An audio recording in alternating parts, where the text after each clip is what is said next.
ものならば輝きは色褪せない。どんなに怪我された手は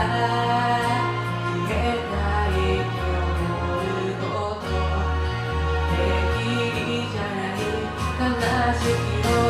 消えてないように涙もらえば瞳の奥に何よりも綺麗な光を集めて雲の向こうに